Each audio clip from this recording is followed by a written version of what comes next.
En múltiples ocasiones, el resultado de las políticas dirigidas hacia los sistemas educativos de un país se miden a través del rendimiento académico, en las capacidades de esas personas que serán pues las generaciones, digamos, de futuro, que son las generaciones de relevo, como también se les conoce. Profesor, ¿cómo se puede comparar, por ejemplo, el rendimiento académico de los venezolanos con el de los alumnos de países como México, como Chile, como Brasil? Sí, bueno, lamentablemente no puedes comparar a Venezuela porque Venezuela no se evalúa. Ha sido política de Estado no evaluarse en los últimos 17 años, ¿no? Nosotros en Miranda tomamos la decisión en el 2010 de participar de las pruebas PISA, que es el Programa Internacional de Evaluación de Estudiantes, que evalúa a ciudadanos de 15 años de edad y te permite comparar a una muchacha de aquí de Caracas con una muchacha de Buenos Aires o de Bogotá o de Europa, de Madrid, Helsinki o Canberra. Eso es lo que hacen las pruebas PISA. Okay. En esas pruebas aprendimos mucho, ¿no? Tenemos severísimas dificultades en matemáticas con respecto al resto del mundo. De hecho, es increíble, pero el 80%, y vuelvo a decir la cifra, el 80%, es decir, 8 de cada 10 venezolanos tienen niveles no aceptables de matemática para la edad de 15 años. Mientras que en el resto del mundo, en ese nivel está casi el 40%. Es decir, nosotros estamos tenemos el doble de deficiencias en matemáticas que el resto del mundo. ¿Y somos los más rezagados quizás en Latinoamérica, en el contexto latinoamericano, o hay otros países que quizás comparten la misma Bueno, habría que hacer la prueba condición? en todo el país, ¿no? Yo estoy hablando nada más de Miranda.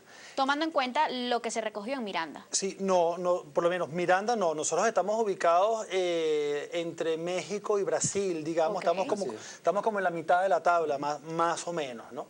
Lo que pasa es que, claro, uno no debe compararse como si fuera un ranking de países, ¿no? Yo creo que la idea de la prueba es aprender dónde están nuestras deficiencias. Y una de las áreas donde realmente nos aprieta el zapato, por así decirlo, es la matemática. O sea, nuestros niveles de matemáticas son realmente muy deficientes. Se habla también de justamente las características socioeconómicas de la población en edad escolar. ¿Cómo afecta esto el rendimiento académico y qué se ha hecho por esto a lo largo de todos los años? ¿Qué ha pasado, por ejemplo, con los programas de alimentación, con los programas de dotación de útiles escolares? ¿Cómo impacta también eso en la deserción escolar? Si me permites, digamos, es un tema muy estudiado por nosotros los educadores, ¿no? La variable que más afecta a la calidad es el nivel socioeconómico. Si tú no hicieras nada por las escuelas, los niños tenderían a ser muy parecidos a sus familias, lo que hablábamos al principio. Entonces, la función de la escuela es que tu nivel socioeconómico no determine tu rendimiento, que tu nivel socioeconómico no determine el futuro. Así es. Si la escuela no hace su trabajo, el nivel socioeconómico lo determina todo. ¿Okay? Es decir, la función de la escuela es romper con eso, ¿no? Y ahí es donde aparece lo que tú dices, ahí es donde aparece no solamente una escuela de calidad, sino una escuela que tenga programas compensatorios, una escuela que complemente, por ejemplo, la alimentación. Nosotros en Miranda tenemos el programa de alimentación escolar que llamamos MIPAE, ¿no? Nosotros proveemos el 30% del requerimiento calórico de un niño al día con los alimentos que enviamos a la escuela. O también aparecen los programas compensatorios como el bulto escolar, o los programas que tienen que ver con el uniforme escolar, o con los textos escolares, o las rutas de transporte. Es decir, todos esos programas complementarios son para que las diferencias socioeconómicas no afecten la participación del alumno en la escuela. ¿Y qué está pasando respecto a eso en el resto del país, profesor? Bueno, ahora estamos muy afectados en lo económico, ¿no? Las gobernaciones estamos sufriendo, digamos, el cerco presupuestario al cual nos tienen sometidos desde hace varios años, y eso se relaciona también con la situación económica del país, ¿no? Por ejemplo, nosotros estamos proveyendo a las escuelas prácticamente con la mitad de la comida que enviábamos hace 3 años, porque los recursos apenas alcanzan para comprar menos comida.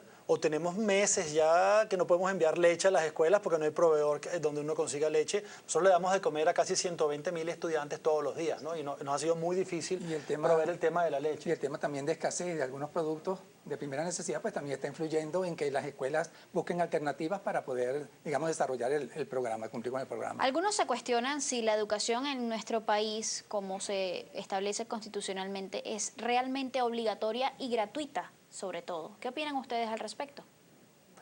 Bueno, la educación nuestra es gratuita en tanto que no tienes que pagar por estudiar en ella, ¿no? Pero la asistencia de la escuela siempre tiene implícitos distintos costos, ¿no? Desde el transporte, ¿ok?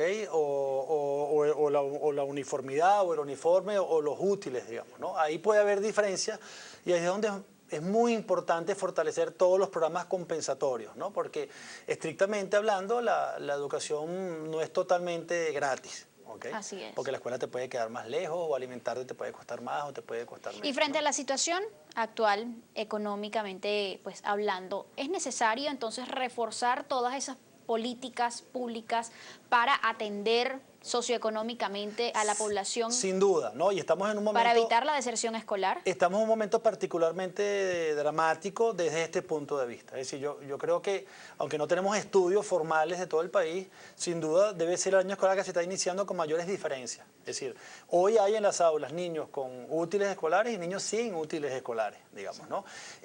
Nosotros en Miranda estamos haciendo esfuerzos, pero no son ni siquiera similares a lo que hacíamos hace 2 años. Nosotros hace 2 años podíamos entregar un bulto con tus libros, con tus cuadernos, con tus lápices, colores, etcétera, etcétera. Y hoy en día apenas podemos entregar un cuaderno con algunos lápices y las guías nada más de lengua y de matemáticas. ¿Sabes? Tenemos mucho menos posibilidades económicas de apoyar a nuestros estudiantes, ¿no? Y eso es lo que se está replicando de alguna manera en todo el país. ¿Qué ha venido ocurriendo con la matrícula educativa, la matrícula escolar, durante los últimos años en el país? Bueno, hay un fenómeno muy curioso, Natalie, porque quienes estudiamos, digamos, las estadísticas educativas, estamos observando que la educación pública se está contrayendo. Nosotros tenemos menos estudiantes hoy en la educación pública que lo que teníamos hace 10 años. Y esa contracción no se corresponde con la población, porque la población sigue creciendo. Es cierto que hemos desacelerado nuestro ritmo de crecimiento, no crecemos tan rápido, pero no hemos parado de crecer. Claro. Y si nosotros deberíamos tener hoy más estudiantes en las escuelas y no menos estudiantes en las escuelas. Y contradictoriamente hablando, la educación privada viene creciendo, ¿ok?